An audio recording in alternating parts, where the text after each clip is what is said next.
Hello mga manoy! Hello mga manay! Fans ka ba ng Batang Drummers? Well, dito kay Hilbal, updated ka sa mga gigs nila. Kaya, subscribe na! Tara!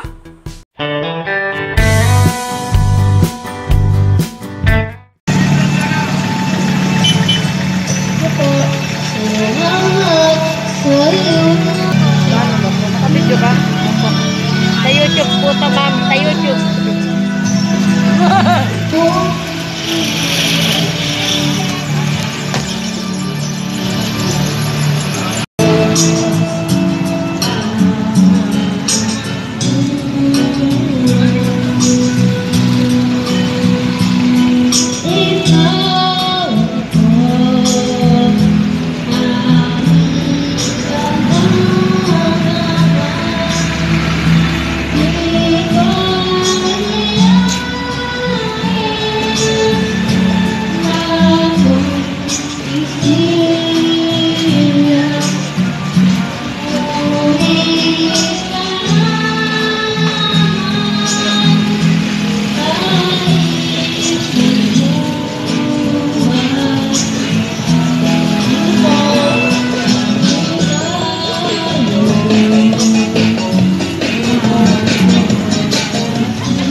Hello mga manoy, hello mga manay. Magandang araw po sa inyong lahat. Ngayon ay araw ng linggo, December 13. Bali 12 araw na lamang po at sasapit ng Kapaskuhan dito sa Pilipinas. At kayo po ba ay nakapagsimba na? Ngayon ay araw po ng linggo. Pasasalamat man lamang po sa mga biyayang ating natanggap sa araw-araw. At syempre pakikipag-usap na rin sa ating pong may kapal. Ayan. Lahat ng ating mga suliranin, idulog natin sa kanya. Siyang pinaka the best mediator sa lahat po ng ating mga dinaranas na problema. Yan. Sabi nga, humiling ka at ikay pagbibigyan, kumato ka at ikay pagbubuksan. Yan. Pero bago tayo dumako sa mga mga biblical verbs, verse pala, verse. Meron po tayong muli shout out. At wala tayong mga bayanihan ulit ngayon. So, umpisa natin ang shout out mga manay. Sabi ni Ma'am Diary Sumbungan. Ayan, Sumbungan ha. Sabi ni Ma'am Diary Sumbungan, thank you po sa pag-shout out Sir Hilbal. Mula noon hanggang ngayon ay sinusubaybayan ko po ang video ng mga batang drummer. Thank you po sa pagtulong sa kanila. Sana dumami pa po ang subscriber mo. Oy, salamat po. Ingat po kayo lagi. Merry Christmas po sa lahat. Kahit hindi po kami nagsiselebrate ng Christmas, pero binabati ko po kayo at ang aking mga kaibigan. Watching from Qatar. May Allah bless you. Yan. Maraming salamat po, Ma'am Diary Sumbungan. And Allah bless you too and God bless you. At kasama na po ng iyong mga friends dyan sa Qatar. Ingat po kayo lagi dyan. Okay, maraming salamat. Next. Sabi naman ni Ma'am Sinaida Fabi, shout out po Sir Bal kay Rian. Okay, salamat po Ma'am Sinaida Fabi. Thank you. Next. Sabi naman ni Sir Hernan Porteo, pa-shoutout sa Miss Kunoy si Ruth Porteo. Newsab mo siya pero di daw niya napansin account ng apo namin ang nasa YT. Yung Kylie Torres Noy. Pa-check na lang po. Salamat. Okay, maraming salamat din po Manoy Hernan Porteo. And thank you po kay Ma'am Ruth Porteo. Shoutout po sa iyo Ma'am Ruth. Thank you po. Maraming salamat. And next po. Sabi naman ni Arbos Jennifer, hello Rian, nakakatuwa naman. Sinusundan ka ng mga fans mo. Go lang Rian. Idol kita lagi, akong nakasubaybay sa pagkanta mo from Qatar. Yan, Jenny Arboso. Maraming salamat po Ma'am Jenny. Ingat po kayo dyan sa Qatar. Lalo na mga kapwa natin mga Filipino OFW dyan sa Qatar. Okay, maraming salamat. Thank you. And next. Sabi naman ng ating suking-suki si Ma'am Edelita Galapon. Hello, Sir Bal. Sir Hilbal. One thumbs up for you. Shout out po sa inyong lahat. Okay, maraming salamat po Ma'am Edelita. Ayan. Thank you po. Next. Sabi naman ni Sir Macmo Dato Manong, ang mga fans siguro, ang mga fans ni Rian Morales sumusunod sa kanya, mga bata talaga. Kumusta na pala si Reynalyn at sana mag-ingat si Rian Morales sa mga gigs niya. Diyan pa naman sa mga karsada, marami pa naman na sakyan at sana walang mangyari sa kanya. Idol ko pa naman ang mga batang drummers na yan. Pa-shoutout po kay Reynalyn at Rian at sa iyo na rin Hilbal. Shoutout din from Cotabato City. Yan. Maraming salamat po Sir Mahmoud Dato Manong at sa lahat po ng mga tiga Cotabato City. Assalamualaikum. Yan. Shoutout po sa inyong lahat. Thank you po. Next.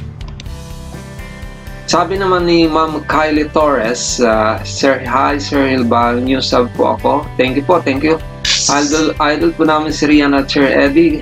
Gusto ko na kinakanta niya lagi yung tanging alay. Pa-shoutout po sa Mr. ko, Hernan Porteo. Asawa siya ni Sir Hernan Porteo. At sa mga anak namin na sina Tintin, Carlo, Kate at Katrina. At sa mga apo po namin. God bless po, sir. Okay, maraming salamat po, Mang Kylie Torres. At muli, shoutout kina Tintin, Carlo, Kate, Katrina, Porteo. At kasama na rin po yung kanilang mga apo. Okay, maraming salamat po. Next. Sabi naman ni Sir Roldan Gimarangan, pa-shoutout po Sir Hilbal kay Rian. Salamat po. Maraming salamat din po Sir Roldan Gimarangan. Thank you po. Next. Sabi naman ni Jubs Ramos, Sir, shoutout kay Rian. Okay, salamat po Sir Jubs or Sir ba o Ma'am Jubs Ramos. Pwede kasing Jubilin yan o pwedeng Hubiliano. Okay, next. Sabi naman ng ating yung suki rin daw, si Sir Justin Formento. Hi Rian, pa-shoutout daw si James Bal sa'yo. Ingat kayo palagi ni Tatay Eddie. Salamat kay Sir Hilbal. Palagi ka dyan kina Ryan. God bless po. Nakakaya kang kanta ni Rian. Okay, maraming salamat po. And shoutout po sa'yo, Ma'am Jing Pals. Thank you po. Next. Sabi naman ni Sir Neil Magsanok, Vlogger. Salamat po at may bagong update po ulit sa mga mag-amang ito. Pero keep safe pa din po sa inyo at sa inyo po, Kuya Sir Hilbal, lalo na po kayong po kung may pandemic pa dito tulad po di tulad po sa Quiapo, ang daming tao po, pero follow po sa mga minimum health standard. Shoutout po muli kay Baby Idol Rian at kay Tatay Eddie and all of us from Barangay Tubor, Malastikit, Pangasinan. Okay, maraming salamat po Sir Neil Magsanok Vlog. So hanggang dito na lamang po ang ating pa-shoutout at muli maraming salamat po sa lahat po ng aking mga subscribers at mga viewers na rin. Siyempre maraming salamat po sa mga fans ng Batang Drummer, although yung Batang Drummer parang magkakanya-kanya na po, pero I wish them both good luck. Ayan. Good luck kay Rena, sa inaanak kong si Renalyn, and of course good luck sa kay Rian. So sa mga nagtatanong bakit hindi po nakakasama si Renalyn sa mga gigs o sa mga pagtutugtog nila sa Tatay Eddie at Rian, meron na po siyang handler, tsaka meron na pong parang pinaka-guardian si Renalyn. Ang mangyayari talagang hindi na po talaga magkakasama yung dalawa, pero I'm still hopeful na sa mga darating na araw, sa mga darating na panahon, magkakasama pa rin po muli ang dalawang batang na drummer. Siguro by that time hindi na sila bata, mga dalaga na sila. Okay, so maraming salamat po muli. Ito po ang si Hil at itong Hilbal Channel. Laging nagsasabi sa inyo na naway pagpalain tayo ng ating pong may kapal at ingatan ng ibisa ang bawat sa atin at ilayo sa anong pamang kapahamakan at bigyan tayo ng kalakasan ng mga katawan at kaisipan. Maraming salamat po. God bless you all and Diyos mabalos!